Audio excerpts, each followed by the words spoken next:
So, welcome to the change capability community. We are delighted to have the in-group back with us. We did this session in March 2024 and it was incredibly well received. It's great to have an opportunity to step back and go, what's happening in the change management jobs market? How can I position myself better? And I can't think of anyone better than Kieren to take us through what's happening at the moment, and just to hear the latest thoughts from him. And then let's, as I said, give plenty of opportunity for questions. So put them in the chat. Put questions in the chat and I'll be looking at the chat all the time, but we will dedicate the second half of this really to specific questions, because I know you've all got some. Think about your own LinkedIn profile while you're listening to Kieren. Call up your LinkedIn profile as well. Really think about how you're putting yourself across so that you can really apply what Kieren's talking to you about and see it in real time, if you like. I found that to be incredibly helpful. But without further ado, I'll hand over to Kieren to take us through everything. Hey everyone, good to see some of you again. And I recognise some of the names in the list here, so it's nice to have you with us. It's actually going to be myself and Kevin presenting today. So Kevin and I work in the same team. Kevin specialises in the permanent market when we look at transformation, and I focus on interim and consulting.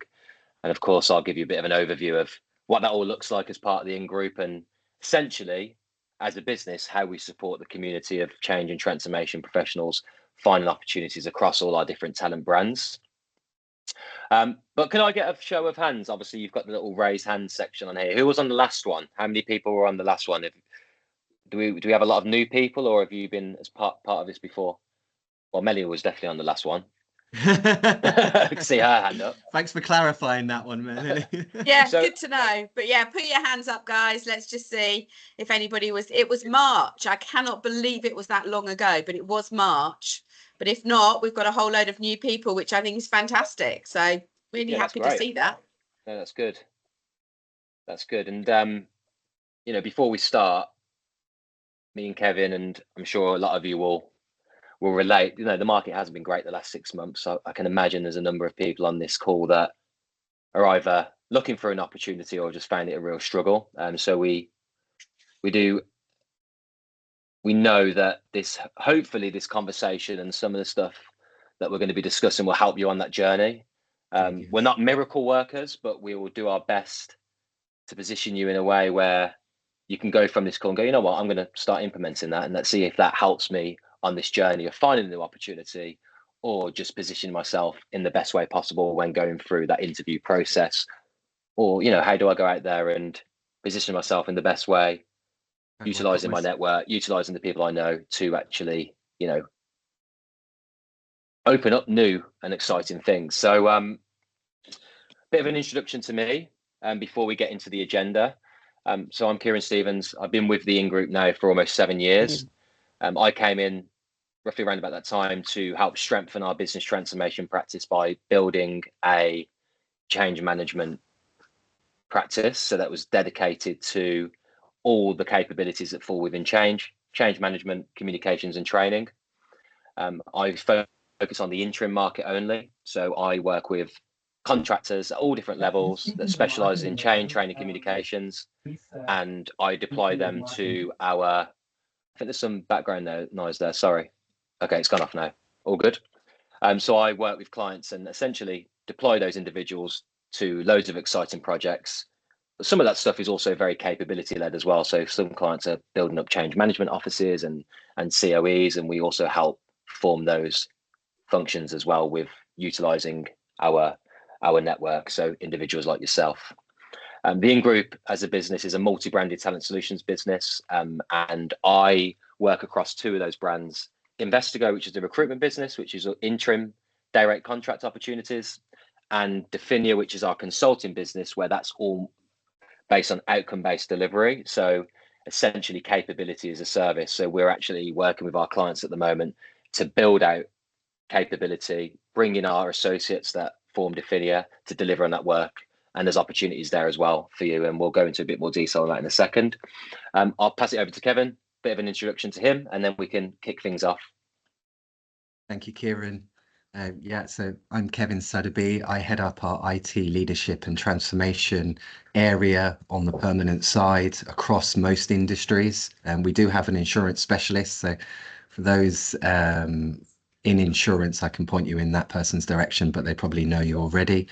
This is my second stint with the business. So I was the seventh member of Investigo when we first set up. So it's quite nice to come back to the business and see where we are from where I left off. I focus on search and selection and placing, like I say, program, project, not just individual roles, but teams as well. So I work with line managers, I work with HR.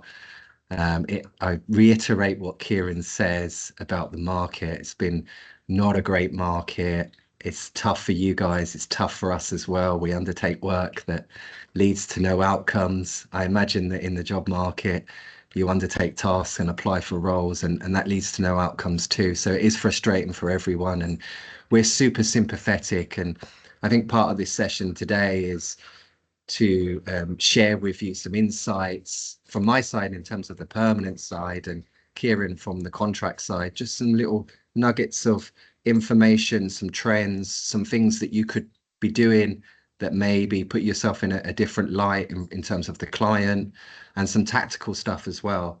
So hopefully that will give you a kind of a good introduction to where what I do and how, and I'm kind of the permanent side to Kieren's contract world. Thanks, Kev. Thanks for the intro. So bit of an agenda. So hello from the team and introductions. We've just done that. The in-group, who we are, our brands and where we specialize and how we support our clients, and also support people like yourself within our change and transformation community.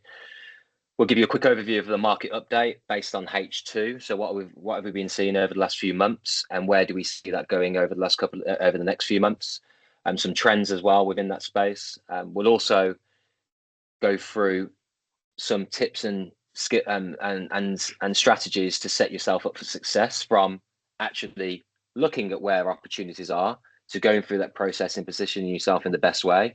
And then once you actually do get into interview processes, what things could you be doing to make sure that you are elevating your brand, elevating you as an individual, to give you the best chance of actually securing that opportunity, and hopefully at the end of it coming with an offer, whether that be permanent or contract.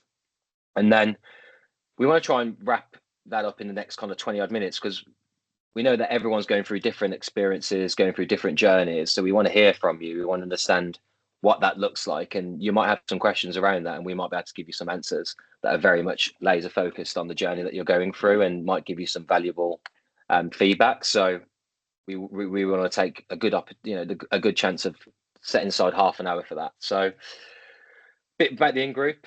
There's 6 brands that fall within the in-group, but the first 3 there, Investigo, Inex and Definia, are best aligned to the change and transformation world.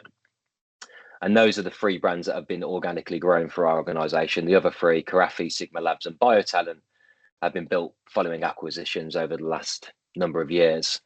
So as I said to you before, Investigo is an expert recruitment business that focuses on 20 core specialisms. And essentially that provides interim, permanent and FTC opportunities. Inex is the executive search and interim management brand. So that's everything from C-level to direct reports. So if you are a change director, a transformation director, a program director, Inex is the brand that usually supports those individuals with their next opportunities. Definia, our Define Design Deliver consultancy, is a digital change and management services organization. So essentially capability as a service is what we offer. And we work with our clients to understand their challenges when it comes to a change and transformation perspective. We would work with them to scope out and propose pieces of work. And if we win that piece of work, we would lean on our associate network. So individuals like yourself that have looked at going through that interim journey. We would discuss those opportunities with you, and if that's something of interest, you'd be contracted via Definia to deliver on that work. That brand launched about 5 years ago. I'd probably say about 60% of the work that I do falls under Definia, and it's a really exciting journey. That whole kind of SOW phase is going through, because it does open up another avenue of opportunity for individuals like yourself. And the other three brands, Karafi, HR consultancy, so that's a talent acquisition strategy and advisory business. Sigma Labs is a hire, training and deploy model, so it's essentially taking individuals from graduation, training them over an 8-week period, and that's specialised in software, data and cloud. Not something that we really need to go into detail on this call. And BioTalent is our specialised pharmaceutical life sciences recruitment business that we acquired literally 6 or 7 months ago. Really exciting for us because it gives us inroads to some of the big pharmaceutical brands where we can cross-sell and work with each other to open up other opportunities for our change and transformation network. So we'd like to go over a bit of an update on the market, trends, what we're seeing, and hopefully that will resonate with some of the stuff that you're seeing too. So I'll hand over to Kev and he will talk you through that from a permanent perspective.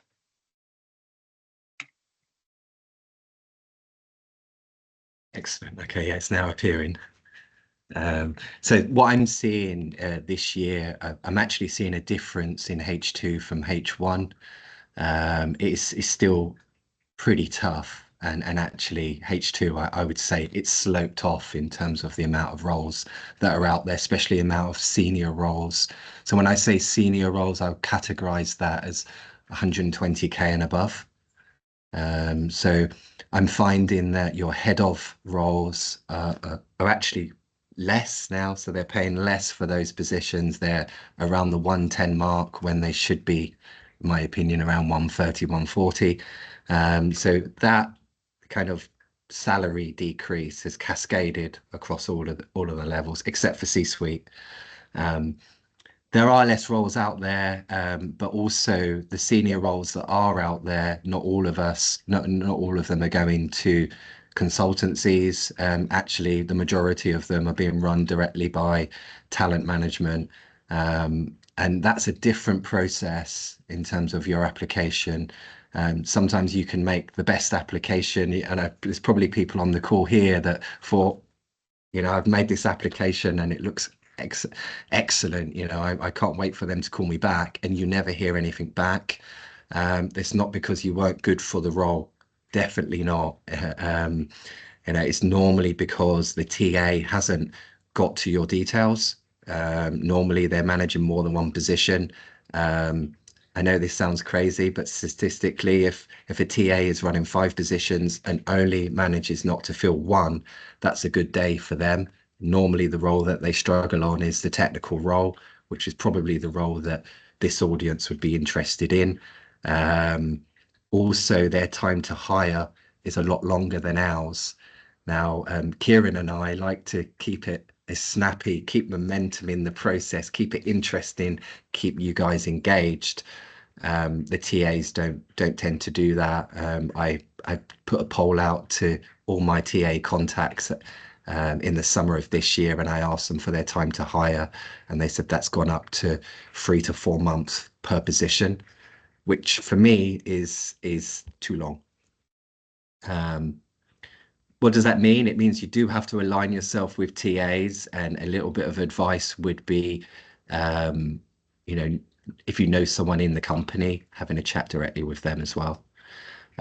Roles are being merged. This is another piece. The last several senior or heads of roles that I've managed they've included planning and strategy and delivery as well, and not just managing the delivery, but managing a delivery team and a function underneath. So you're looking up, you're looking down, you're requiring multiple hats to be successful in the role. And I often find when I'm doing my due diligence behind where did this role come from and how was this role created, and sometimes they'll say to me, great, it's a new role, Kevin, someone can really make their mark here. But then I do a bit more investigation, I realize that it's 2 roles merged into one. So prepare yourself when you're going for a senior role that you'll have a hand on the planning, but you'll also have to look after the execution and delivery as well.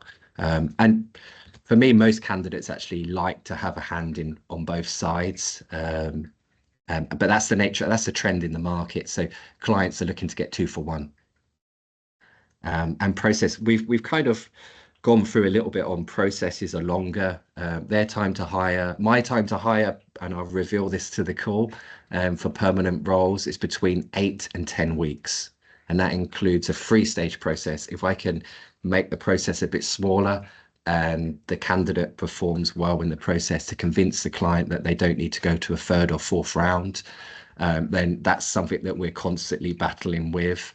But genuinely, clients don't mind in this market taking a bit more time and having more barriers. And some of the barriers that I'm seeing recently around maybe a psychometric evaluation towards the end of a process, maybe a presentation about how you'll do the role, which sometimes candidates struggle with. And I understand that, because you've got to the 3rd stage of an interview process and this is presentation stage, and you're thinking, well, I must be good for the role because I'm here, but now I have to present why I'm good for the role, even though I'm in the 3rd stage. So sometimes it feels a bit artificial, but it's just one of the barriers that we have to kind of approach positively, and just consider that if I'm going through it, everybody else is as well.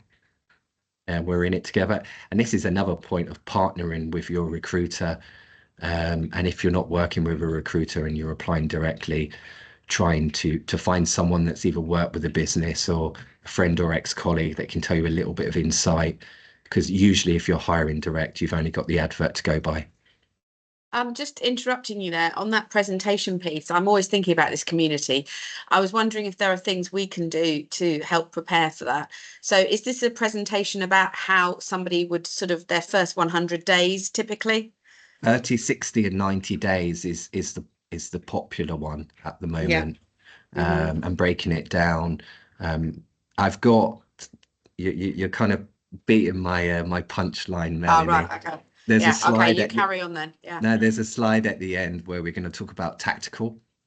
So, Okay. Yeah. So because I've had a few candidates, senior candidates, that have got to a final stage and for some reason not been able to connect the dots.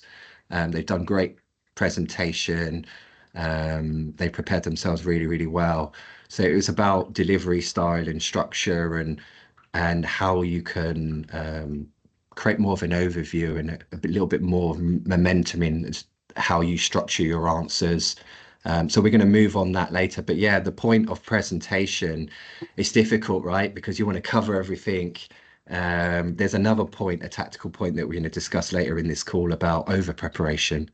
So we can come on to that. Brilliant. Thank you. And just the last piece as well, this whole point of senior roles having you having to have 2 hats. It's because I'm seeing a trend internally, and it has been for the last 18 months, of businesses moving towards a more of a centralized enterprise PMO or permanent transformation delivery function. So we're bringing it back in-house, which is a trend of what businesses do when prices go up, right? But it does change the types of roles that are out there in the market. Thanks for that, Kev. I'll give a bit of an update on the world of interim and some of the market trends and opportunities that I'm seeing. So I think it's quite obvious, and some people may also be affected by this. There's a number of hiring freezes happening at the moment, and redundancies. Redundancies, as harsh as they are, do sometimes provide opportunities for interim. The business have obviously made a decision to let go of teams or a high number of people, but work still needs to be delivered. Transformation still needs to happen. And through that process, one provides opportunities for organizational change management people to help with those org changes.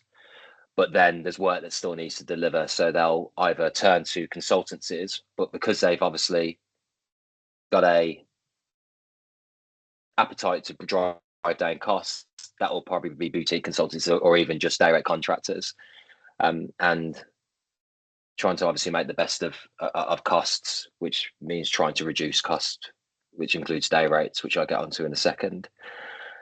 Contractors are expected to deliver more with less support around them, so budgets are low. For example, we've got this big finance transformation program we require a change lead as the overall program lead, but require them to be hands-on with a number of work streams, which means that they're not putting change managers into those individual work streams. When clients have budget, we'll know that that's probably the best approach, but when they don't, they'll want that change practitioner to take on as much as possible. Not only focusing on being the change lead for those particular work streams, but also getting involved with some of the training elements, some of the communications elements. It just basically doesn't set yourself up for success. So you need to be careful with what you're agreeing to before you actually agree to it. Understand what that support's going to look like, who's within the team, which consultancies are onboarded. So you've got a better understanding of the capability that's going to be around you, because you could land into something that is just completely overwhelming and there's just too much to deliver, which means you're not going to do your job effectively and that role won't last too long. Rates are lower. I'd probably say 20% less than what they were, say, 12 months ago. And this is going to be natural from the whole kind of, I know I don't like to say the word COVID again, but, you know, things do sometimes stretch over the 5-year period. COVID happened. We've seen a big pause. There was then a need to bring in contractors and even like double down on some of the efforts because of those pauses. Everyone was hiring contractors. It was a contractor driven market, which meant they could bring their day rate up by a considerable amount. When it turns back into a client market, those rates come back down again, and you'll always see that, you know, up and down trend when you go through global changes like we did with COVID and other things such as wars across the world and also cost of goods going up. So it's always going to be that trend of up and down, and you'll always see it. So if you are speaking to people about rates that are lower, taking something that is 20% less, if it doesn't financially cause you any issues, it might be a good way to go, because the market at the moment is very challenging, and you'll probably see that as a common trend going across multiple opportunities. Consultancies are taking advantage of low-hanging fruit. When I say low-hanging fruit, they know there's a lot of people on the market that have really good capability, and that will strengthen their internal capability as a consultancy. So you will see more consultancies hiring permanent resource going in there as obviously a management consultant, but they're also building out their contractor network. So they will be relying on those individuals to deliver some of the work they win. But be careful with that, because sometimes they'll bring people in because they see it as an opportunity, but they don't really have the work there. So you could be sitting on the bench for some time. Companies are outsourcing some of their core business functions. I see this as an opportunity for contractors, maybe even some permanent, because of those internal consultancy teams being built. When things are being outsourced, they need change management and transformation teams around them to deliver that work, unless the outsourcing provider is also providing those transformation teams, which sometimes isn't the best way to go, because it's kind of like they're marking their own homework. And that's what we try to advise individuals when we're working with them. Change management teams are being made redundant and then being set up in low cost locations. I'm seeing this actually quite a lot. There's a few people that I know that literally landed a change management job 6 months ago as part of an internal team here in the UK or one of the Western Europe countries. That team has been now made redundant, and then they've been set up as a outsourced team within India or APAC. So we are seeing that as a thing that's happening at the moment. Let's see how successful that is. We all probably know which way that's going to go. When you start seeing that fail, they'll turn back to the original approach and start building those teams in-house again in the UK or other areas where change management as a capability is quite present and experienced. Consultancies are providing change management as part of their solution.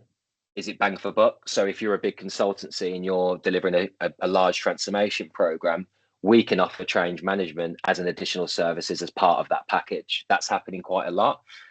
Do I rely and do I trust some of those consultancies to deliver impactful change from a people perspective? Probably not all of them. So what we're finding is with some of our clients, they're going through this process of, well, okay, we've got one of the big four or one of the tier ones delivering this digital transformation program from the strategy to delivery. They're also offering us change management as part of that package. That's going to save us costs. Let's do it. But they'll see the impact on that, and they'll see that that's not really being that impactful, and it's going to cause issues down the line. So we try to stay close to those clients that are making those decisions, because at one point they'll turn around and say, we need resource that actually can come in and deliver effective change. So strategies and actions. We'd like to go through a few pointers here, and of course, when we get into the questions and answers section, if there's anything that you want us to pick up on and go into more detail, we can. So I'll let Kev take over part of this. We'll be doing this together. We're going to talk about your brand and your brand equity, how to really elevate that and be at the front when these opportunities do present themselves. So I'll hand it over to you, Kev. Yeah, so I did a poll actually at the beginning of the year of all my recruiting managers. You know, what are you seeing that you like and what you're seeing that you don't like? What do you like to see in terms of a change in applications? And the overriding feedback that I got was about how CVs are set out. And one of the directors actually said, I feel like I read CVs and I know what the project is that person has done, but I don't actually know what they did. So employers really want to see results. They want to see what you did, more of the I, and less of the we. I know that sounds really obvious, and it's probably a message that's always been sent. The other piece is sticking to 3 pages. And I know there's sometimes it's like I've got a long career and I could write a book, right? The employers don't have time to read that, and if you can concisely put it in 3 pages, it's slightly different for contractors, and Kieren will cover that piece. But 3 pages is generally enough, and if they require more information, we can provide that to them. Yeah, on the interim side of things, what I look for when presenting CVs to my clients is it's not all about loads of detail and load of bullets, but it's being very specific on what the challenge was, how you went about that, and what the achievements were at the end of it. What did you actually bring of value to that client? And that's presented in your CV. If I'm speaking to a change manager and you've been a change manager the last 12 years, I know you can deliver change, but what did you actually do for that to be a success for your client? That's what's really important. So I think building a CV, you know, I've sent CVs with 7 pages, and that can be okay because you might have been delivering change for the last 15 years and you've worked with 10 different clients over that period. So ask your recruiter or the person that you're working with, what does your client like to see? How do you want me to structure this? And you might need to be open to changing your CV a little to align to that opportunity or to the business that you're potentially being put forward to. I also like, as a separate thing, like a 1-pager consulting profile. Sometimes I send that over along with the CV, so the client has 2 documents to look at. That consulting profile is literally a 1-pager, as it says right there. It's clients you work for, what your role was, and just some of those achievements, and try and fit in that with 1 page. It can be sometimes really successful because it just gives the client another thing to look at if they don't have time to look through a big CV. Back to you, Kev.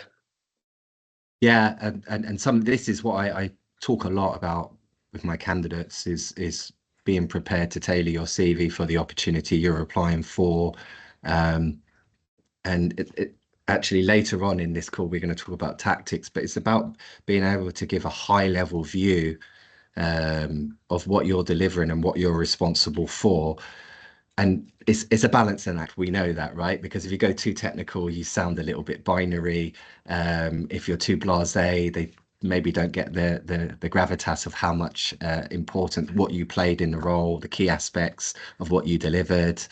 So there's a balancing act there, but tailoring your CV to specifically what the job is, especially the key accountabilities within the job is vital to get CV attraction. The other piece that I'm seeing a lot, and I get feedback from clients a lot on this, and we try to cover this as much as possible. We will grammar check your CVs, but just be careful in terms of any errors on the CV, the use of words. I often see repetition.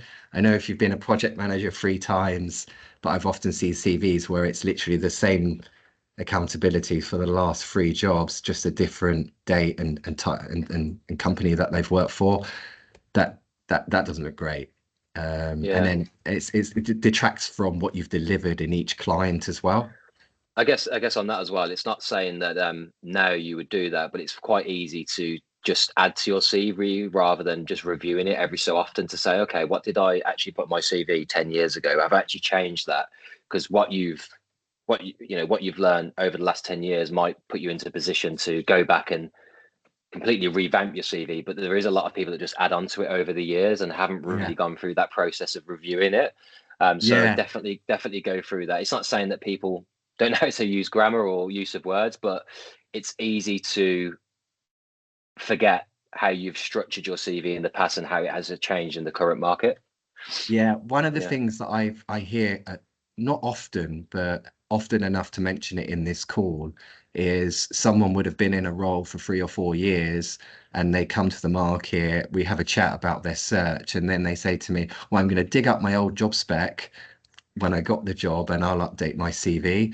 But that tells you what you were selected for. That doesn't really tell you the story that's happened since then, over the few years that you've delivered. So be careful to avoid that as a way of forming your CV. Yeah. I'm just going to go through LinkedIn now. I think LinkedIn's such a powerful tool to elevate your brand, your personal brand, and actually provide you with opportunities, whether you are looking for opportunities in work or just to connect with like-minded individuals. I think it's really important when building out your profile that you can look at it and go, that is my brand, like that's what I'm known for. We are in a world now where that is really important, and people use LinkedIn a lot. Recruiters, hiring managers, talent acquisition teams. I've had a few people before meeting me click on my profile and just see the stuff that I've been posting, just to see how active I am in the market. All this kind of stuff is super important. So your LinkedIn profile should highlight your personal brand, help elevate your credibility and key achievements. And the way to do that is a number of things. Think about, and I know not everyone is open to this, and I wasn't open to this as well when I started using LinkedIn, but try and post something fortnightly, but really do think about it, and don't post something that's huge, but just some key things about maybe your past, maybe some of the challenges that you've gone through as a change management or transformation professional that will essentially drive some engagement across your network. When you start doing that, you are essentially present yourself to that network. I've seen posts from individuals and I think, oh, okay, that's really cool. That aligns to something that my client's gone through. And I reach out to them and say, can we have a chat? And I've put them forward to my client and they've landed a job. Because of them posting that particular post, it's allowed me to get access to their profile. Some people I may have spoken to before and I've just not stayed in contact with. We've not managed to speak for a couple of years, or some people it's just been shared by an individual and that's a second degree contact, and I've connected with them and we've become close throughout that journey, and new opportunities have been presented. So yeah, talk about your success stories, look at other people's posts and just to get some ideas. But of course that in itself is an ongoing exercise and something to develop. Testimonials and references, I think, super important. I know a lot of hiring managers, I know a lot of recruiters that will go onto a LinkedIn profile and see what people have been saying about them. I think it's really, really solid when you go onto a profile and you look at a change management professional or program professional, whoever that might be, and you can see like 10 really good references over the last kind of 10 years from the hiring managers they work with, their peers they work with. It really does build a lot of credibility into your profile. So just go for a bit of an exercise over the next 12 months. Which 10 people can I reach out to who I've worked with over the last 5 or 6 years who will be happy to give me a reference on my LinkedIn profile? And they don't always have to be someone that you reported to. Yeah. People that you've developed in your team, maybe someone you hired as a change manager is now heading a department up. Yeah, exactly. That's a brilliant story to have. Yeah. And engagement. When people post things, share your thoughts with your peers, transformation network. I always think it's good to have a voice. Keeping things neutral will usually put you into a good position on social media. So share some engaging stuff, share your thoughts, maybe some of the experiences you've been through. And again, all this builds a presence on LinkedIn and just gets your face out there. And trust me, hiring managers, recruiters, and potential consultancies are looking for this kind of stuff. Right, we're going to get through this quickly, so it leaves us 20 minutes at the end for questions. So finding the opportunity. So partner with specialized recruitment companies.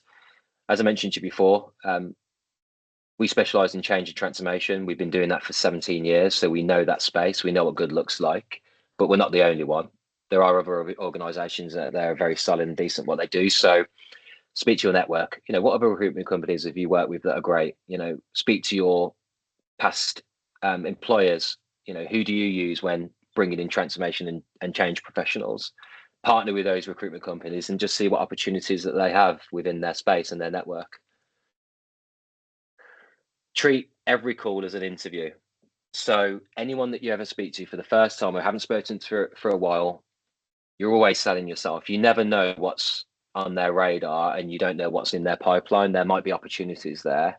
And if you position yourself in the best way on those calls and you treat that as an opportunity, you never know, that could turn into something.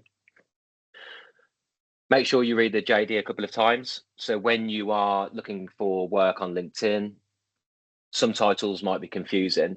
I've seen some crazy titles for change managers, but then when you actually look into the detail, it actually is a change management role. Yeah. That might make you think, oh God, does this client know what they're doing? Sometimes that's an opportunity. If you can position yourself in front of that person because you've identified that is a role that you can deliver, you've got onto that call and you've been able to break that role down and actually provide the client with some advice of, I've seen that you've mentioned all this. This is how I'd go about that. Actually, what I think you're looking for is this, based on how you've described that in that JD or what you've explained to me on this call. It just comes across really consultative and it just shows you know what you're doing. There's a lot of hiring managers out there that really don't know what good change management and transformation looks like, and they're just building the JD on what they know. If you can position yourself and actually bring that to life, it really puts you in a strong position. Get in front of the hiring manager.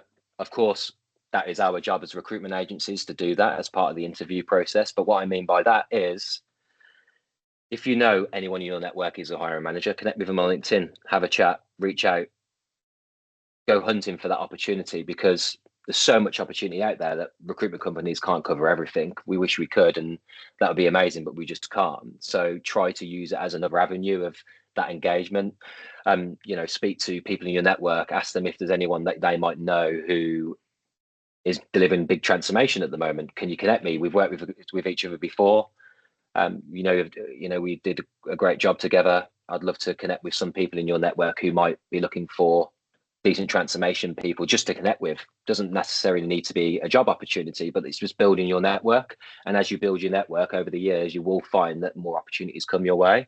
I know some people that are really good at this stuff and they constantly get presented with opportunities. They don't have to go out there hunting for them.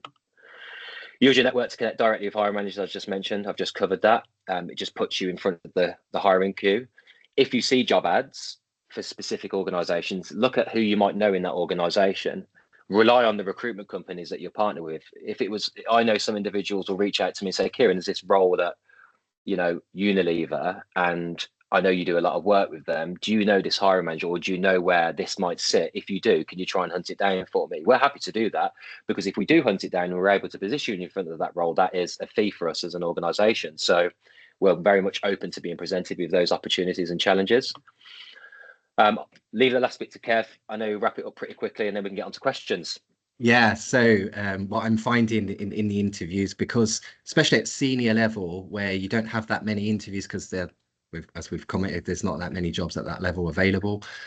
People are over preparing. What does that mean? You know a lot about the company and their history and stuff like this, but you're not focusing on yourself and why you're there predominantly. It also means that candidates are freezing up a little bit and going a little bit binary in interview. So over preparing too much can be a negative as well. So find that balance. Make sure you and your recruiter and your TA are aligned. If there are any questions, anything's on the job spec, we've already said about rereading the job spec, but if there's anything you don't understand, put the question out there before you make the call or you meet the person.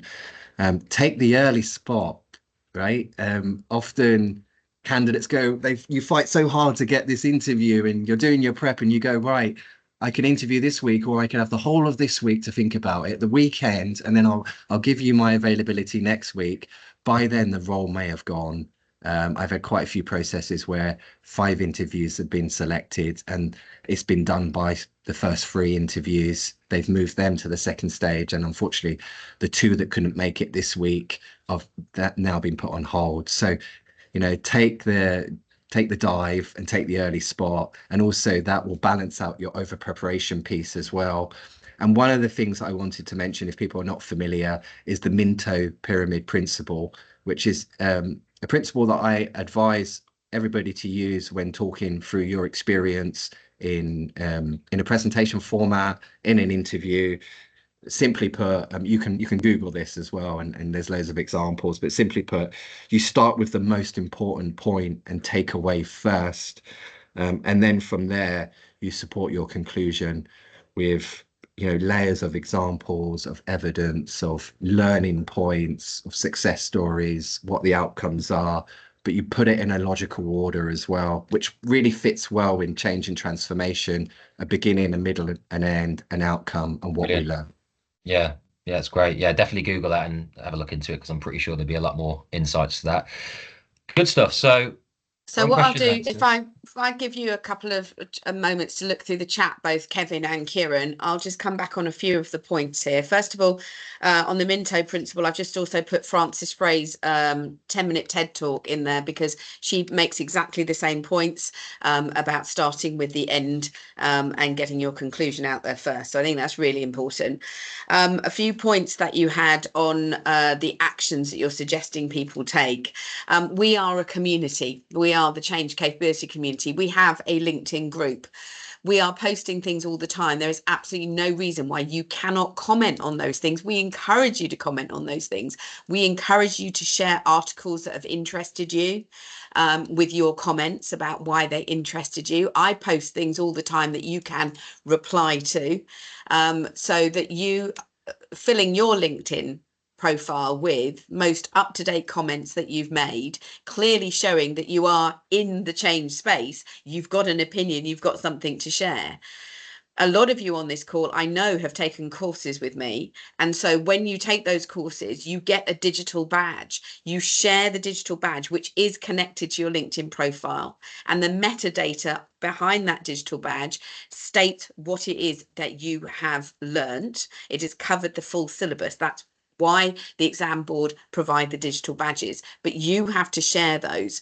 And I know that a lot of my successful candidates, what they are doing is they are sharing key moments of their own insight from the course. So they're personalizing. These are a couple of things that really apply to the work I do, or I've actually saw on the course something that I've been doing for some time, or this technique I find really helps me achieve X, Y, and Z. So again, I think it's something about getting into that routine, about sharing articles, commenting on things, making sure that if you go to any kind of webinar after this, there's nothing to stop you guys all writing something that in your own profile that says, hey, I went to this event and this is my key takeaways from this. So anytime you go to a webinar, and I've got lots coming up, I'm going to put in the chat in a moment, I've got a live coaching event for 45 minutes next week, where you can bring some of your challenges about change and put me on the spot, and I will come up with things. Again, great opportunity to network with other people on the call, have something to say, but also after that call, you can share something you learned from it. So there's plenty of sources of information. But the one thing I'm going to take away, guys, is that I think I know how difficult it is to get people to write about their achievements. They constantly write about the job title they've had. They list the dates of the job as if that were in some way representing them. It's not representing you. It absolutely does. It tells me nothing about what you're able to do, what you've ever done, what benefits or what value you have ever achieved for an organization. So I'm seriously thinking that what we'll do is we'll put something in before Christmas. We're 10 weeks to Christmas now. We'll put something in the diary for 10, before Christmas, where we can actually get those kind of a sort of a quick guide to achievement writing, something like that. Thumbs up if you think that is a good thing to do. Just give me a sense. Kevin, you think that's a good thing to do? Clearly. Yeah, me too. Yeah, okay. 100% yes. I'll give 2 hands then. Okay, right, no worries. We will get that in the diary, because it is, I know I'm somebody who's lucky enough. I turn away more work than I actually have time to do. And it is about, this is what I'm able to do for you, this is what I've achieved, these are my past successes, and I don't have that kind of imposter syndrome. And I will share some links to some stuff I've written about imposter syndrome as well. But I'm lucky that I'm comfortable with the magic that is me, and I want all of you to get comfortable with the magic that is you. So I'll put a couple of links in now. I'll shut up because I've given the guys long enough to have a look at all the questions, so I shall leave it to them to answer. So I can see a few questions about the interim market in there, so I'm going to be very open, transparent and honest with every question, because some of them are quite, I can see that some of them are coming from people that are particularly worried about the market. So I've heard some contractors being out of work for 7 months plus. Are you seeing this much? I am seeing it, yes. I mean, there's some people in my network that I've placed multiple times and they're amazing at what they do. And they've been out of work for 6, 7 months. That is true. But every single person has an individual journey, right? So all the stuff that we've talked about, getting yourself out there, speaking to your market, that person may have spent the first 3 months just relaxing and not really focusing on that. If you're proactive, doing all the things that we've discussed and going above and beyond and just getting out there, you're basically doing a lot of what we do. Like, our job is to hunt for opportunities, speak to hiring managers, reach out to people on LinkedIn. Like, it is a strenuous job, and you have to position yourself in the right way. If you're doing that alongside us trying to find you opportunities, you'll get better success. So yes, people are out of work for longer because the market isn't as great, but it's always a rebound effect. We've seen it time and time again. I've been doing this now for over 10 years. I've got people in my team that have been doing it for 20 plus. There's always peaks and troughs. It goes bad, it comes back, it comes good again. It'll come out of nowhere, and everyone's super busy again. So we just need to wait for that time to come. But whilst it's happening, do all the things that we've discussed and more. Am I seeing that trend in European markets? We don't just do the UK. We focus on Europe. We've got an office in Amsterdam. We've just launched an entity in Switzerland. We have one in Germany. So we do work on transformation projects in the EU. And yeah, it is similar. The market isn't amazing. I speak to some of my peers within other recruitment agencies that are based out in Europe, and they're seeing the same. A lot of companies are working on this whole consulting model, so outsourced solutions, so capability as a service. So there are opportunities out there, even in Europe. But yeah, it's similar across. Why? Because some of the things that we're seeing are global issues. It's not just, the UK centric. I think, what's happening is global, not centralized in one spot. What else was mentioning? What kind of things make up the consulting profile? As I mentioned before, it's one pager that focuses on probably the last 7 or 8 years of projects and programs. So it needs to be driven by projects and programs, what you're in there to deliver, what the challenges were, what your successes were, what value you brought to the client. You can use a star model if you want. So obviously focus on that. And ChatGPT is great these days. If you went in there and said, I want to build a consulting profile based on my CV, throw your CV in there as a file. I'm pretty sure it'll give you a baseline, and you can edit and play around with it. So just give it a go. It's actually eerily good. It's crazy. I mean, just give it a try, especially if you've got the paid for version. You could throw your CV in there and you could say, could you build me a 1-page consulting profile? But of course, you need to prompt it. I delivered this. This was my achievements. This is how I did this. This is how I did that. And it will, over time, create something for you. I haven't been through that process myself on a specific CV, but I can imagine it can do it because it can do some crazy stuff. So give it a go. And Phil, I wouldn't recommend paying for a CV writer if ChatGPT is there, to be honest.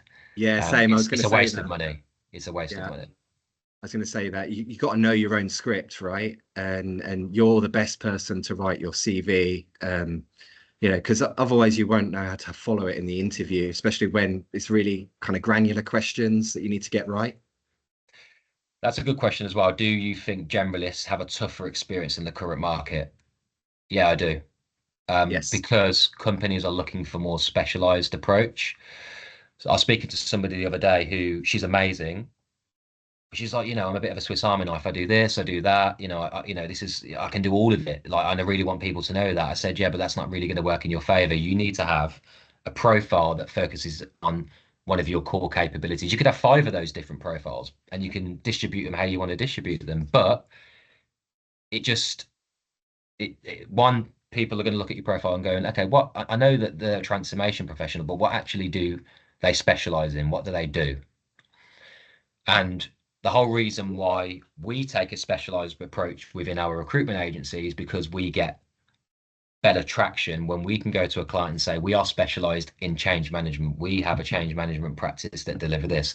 We have a data analytics practice that deliver this. We have a PMO practice that focuses just on working with PMOs. And they're like, wow, that's great. Now I know that you're working directly with people that can go in there and deliver on that specialized thing. So as much as having a generalized having that experience as a generalist and being able to do everything is great when you're on the ground. It's not very good when approaching new opportunities.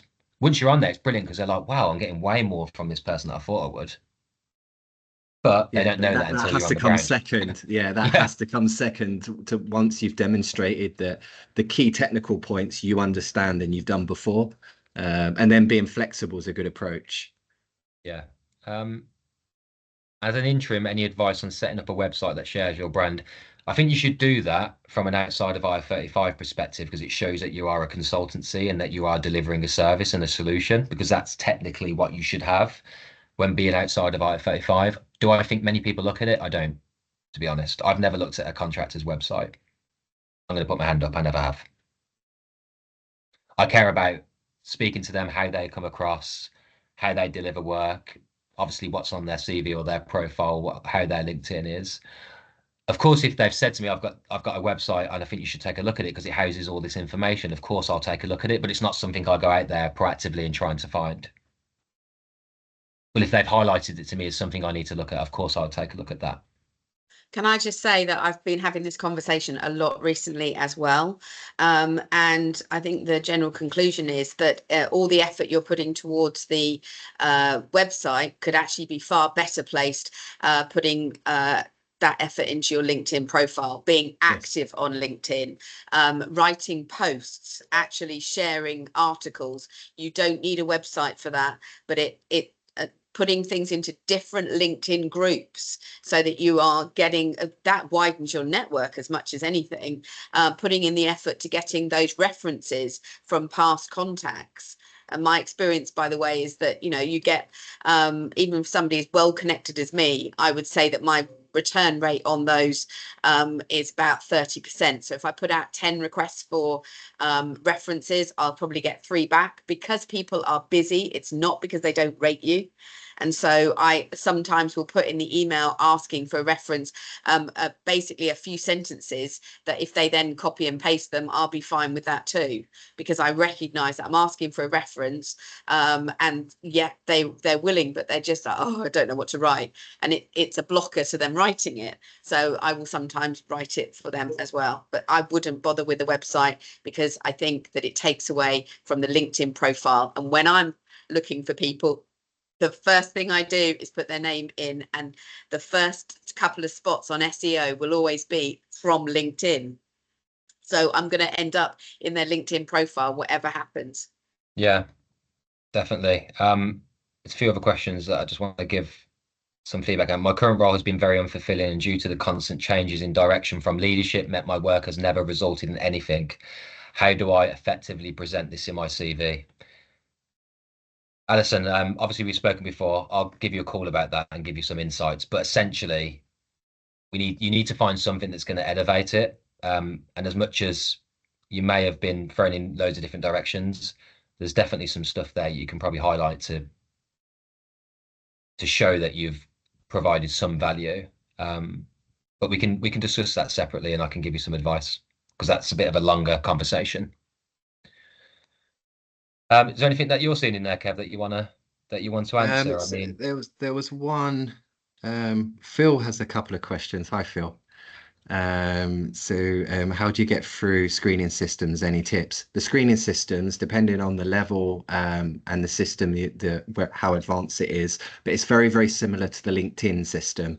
So when you apply on LinkedIn, the person that's got the advert will get a balanced score against your CV. So it's scanning, it's picking up words, stuff like that, and you'll get a percentage score. The screening system will have the lowest point, so maybe a 65%. Anything below that doesn't even go through. You'll get a thanks but no thanks. So that's why we say keep it relevant as much as possible. Yeah. Look at the JD and look at what words they're using and try to bring them words into your CV. Yeah, and just your second question, Phil, on the STAR process. Some clients request us to do that for interviews. So they will say, right, your next stage interview is this. We're going to discuss this, and we want you to apply the STAR method to your approach. So yeah, how do you frame? So yeah, you can even open the interview with, I want to do it this way. And actually that's normally well received.